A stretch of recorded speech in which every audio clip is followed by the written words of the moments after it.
Assalomu alaykum hurmatli vatandoshlar va odatdagi yangiliklarimizni boshlaymiz. Boshlashdan oldin katta iltimos, meni ko'rayotgan bo'lsangiz, podpiskani bosinglar. Podpiska bizning kanalimizga rivojlanishiga juda ham yordam beradi. Iltimos, shuni bosib qo'yinglar. Aziz vatandoshlar, siz Rossiyada ishlayapsizmi? Hujjatlar bilan bog'liq muammoga duch keldingizmi? Biz sizga barcha rasmiy hujjatlarni tezkor va ishonchli taqdim etamiz. Xususan, registratsiya va uni продление qilish, трудовой договор, уведомление xizmatlari va Turkmaniston fuqarolari uchun 1 yillik ishchi vizasini tayyorlab beramiz. Hammasi qonuniy, tezkor va ishonchli. Hoziroq ekrandagi raqamlarga bog'laning. Novosibirskda yuzini niqob bilan to'sib olgan millatchi ikki muhojirga hujum qildi. Novosibirskda yuzini niqob bilan to'sib olgan millatchilar ikki muhojirga hujum qildi. Muhojirlardan biri qochib ketgan, ikkinchisi esa bir necha nomard tomonidan kaltaklandi. Jabrlanuvchiga mahalliy aholi politsiyaga ariza yozishni maslahat bergan. Biroq bu ishdan natija chiqishiga ishonmagan chog'i muhojir shikoyat qilmagan.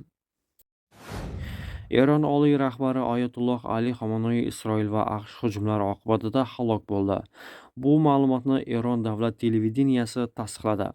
Buyuk Eron xalqi Eron oliy rahbari Imom Xamenei halok bo'ldi, deyiladi xabarda. Xamenei halok bo'lganligi tasdig'ini topgandan so'ng Eronda 40 kunlik motam e'lon qilindi. O'zbekiston Respublikasi Tashqi ishlar vazirligi Yaqin Sharqdagi vaziyatning keskin ravishda taranglashuvi va keng mintaqada yangi ziddiyatli holat yuzaga kelganidan jiddiy xavotir bildirdi. Bu haqda vazirlik matbuot bayonot berdi. Barcha tomonlarni vazminlikka da'vat etib, nafaqat harbiy va siyosiy, balki gumanitar jihatdan oldindan ko'rib bo'lmaydigan, oqibatlarga olib kelishi mumkin bo'lgan xavfli keskinlashuvga sabab bo'ladigan keyingi qadamlardan tiyilishga chaqiramiz. Vujudga kelgan inqirozni xalqaro huquq normalari asosida siyosiy diplomatik vositalar orqali va o'zaro maqbul muloqot yo'li bilan hal etish maqsadga muvofiq ekanini ta'kidlaymiz, deyiladi bayonotda. Eslatib o'tamiz, avvalroq Isroil va AQSh hujumiga javoban Eron ham Isroil va Yaqin Sharqdagi bir nechta nishonlarga hujum qilgani ortidan dunyo va mintaqa yetakchilari turlicha munosabat bildirgandi. Rossiyadan chiqmasdan patentni necha marta yangilash mumkin? Ko'pgina migrantlar patentni faqat bir marta yangilash mumkin deb o'ylashadi. Ilgari shunday edi, ammo bu qoida o'zgargan. 2020-yil 5-maydan boshlab patentni Rossiyadan chiqmasdan cheksiz ko'p marta yangilash mumkin. Bu shuni anglatadiki, agar siz 2024-yilda patent olgan bo'lsangiz va uni 2025-yilda yangilagan bo'lsangiz, uni yana yangilashingiz mumkin. Mamlakatdan chiqib ketishingiz shart emas. Agar ish beruvchining uni faqat bir marta yangilashingiz mumkinligini aytsa, bu ma'lumot noto'g'ri. Patentni yangilash uchun nimalar talab qilinadi? Siz migratsiya markaziga o'zingiz bilan quyidagilarni olib borishingiz kerak bo'ladi. Pasport, amaldagi patent, migratsiya kartasi, barcha 12 oy uchun patent to'lovi, kvitantsiyalari, ish beruvchining iltimosnomasi, mehnat shartnomasi yoki xizmat ko'rsatish shartnomasi. Muhim: hujjatlar patentning amal qilish muddati tugashidan 20 kun oldin topshirilishi kerak. Agar kechiksangiz, patentingiz bekor qilinadi va siz yangisini olish uchun ariza topshirishingiz kerak bo'ladi. VPN ishlatish jinoyatmi? Bu mavzu atrofida ko'p shov-shuvlar bo'ldi. Sababi Rossiya ma'muriy huquqbuzarliklar kodeksining kiritilgan o'zgarishlardir.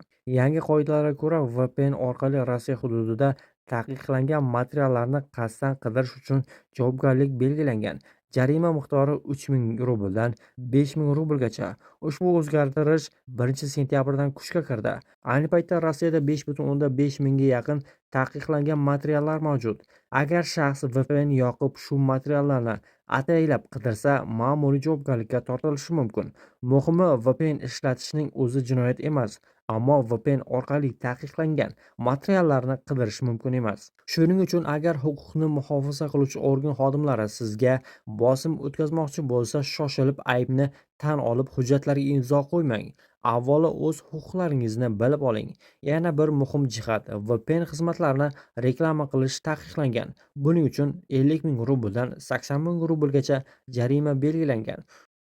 Telegram joriy yilning 1-aprelidan Rossiyada to'liq bloklanadi. Bu haqda o'z manbalariga tayanib RBK Zebel xabar berdi. RBKning Kremlga yaqin manbalari bloklash bo'yicha qaror yakuniy ekanini bildirgan.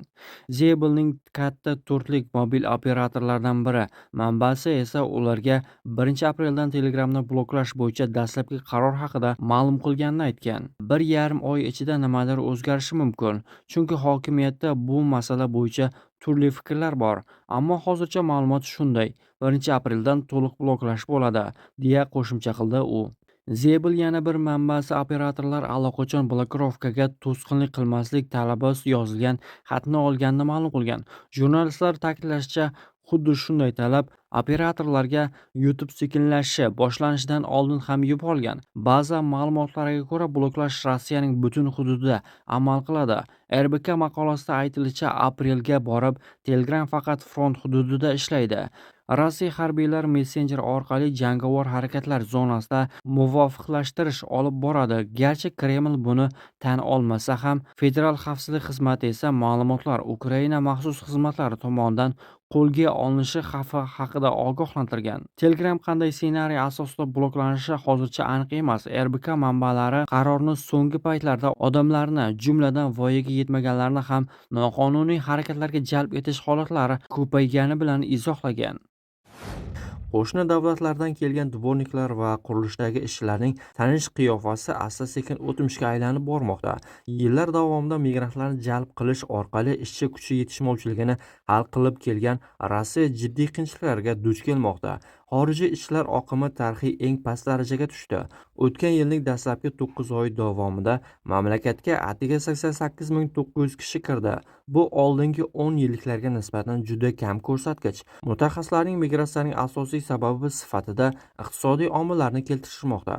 Rublning zaiflashishi va narxlarning keskin ko'tarilishi tufayli Rossiyada ish haqi jozibador bo'lmay qoldi. Shu bilan birga ishchi kuchining 87%ni tashkil etuvchi Markaziy Osiyo mamlakatlari O'zbekiston, Tojikiston va Qirg'iziston faol ravishda o'z zavod-fabrikalarini qurib, infratuzilmasini rivojlantirmoqda. Daromadlar orasidagi tafovut kamayib boryapti va ish haqidagi o'z farq uchun minglab kilometrlarni bosib o'tish endi ko'pchilik uchun mantiqsiz bo'lib qoldi. Moliyaviy masalalardan tashqari hukumat siyosatining qattiqlashtirilishi ham rol o'ynaydi. Rasmiylar hujjatlarni rasmiylashtirishni qattiqlashtirdi va xavfsizlik tekshiruvlarini kuchaytirdi. Yangi qoidalar ijtimoiy nafaqalarga ham ta'sir qiladi. Endi tug'ruq kapitali faqat Rossiyada tug'ilgan bolalarga beriladi. Bundan tashqari, bir qator jinoyatlar endi fuqarolikni darhol bekor qilish va deportatsiya qilish xavfini tug'diradi. 2022-yilda qisman safarbarlik ham qo'sh fuqaroligi bo'lgan migrantlarning mamlakatga kelishiga to'siq bo'la boshladi. Chunki Rossiya pasporti endi avtomatik ravishda egasini harbiy xizmatga ro'yxatdan o'tishga majbur qiladi. Ko'pgina potensial migrantlar uchun bu yoqimsiz syurpriz. Biroq migrantlarni boshqa chet elliklar yoki robotlar bilan almashtirish g'oyasi ular o'ylaganchalik oddiy emas. Yangi mamlakatlardan kelgan ishchilar ham o'qitish, hujjatlarni rasmiylashtirish va uy-joy bilan ta'minlash, til muammolarini yo'qotish lozim. Bu esa vaqt va pul talab qiladi.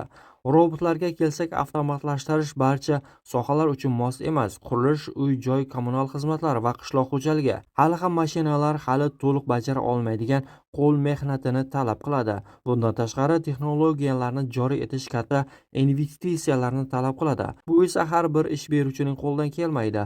Shuning uchun migrantlarni tez va to'liq almashtirish haqida gapirishga hali erta.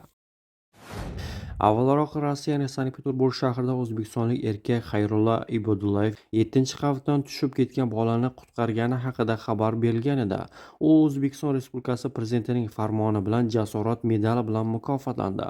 Bu haqda O'zbekiston yetakchisining matbuot xizmati ma'lum qildi.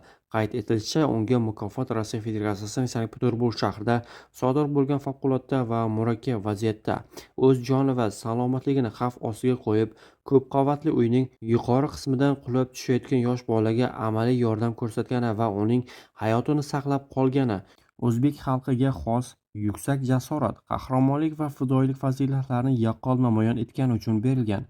Eslatib o'tamiz, Xayrulla Ibodullayevga mukofot va 1 million rubl berilishi haqida xabar berilgan edi.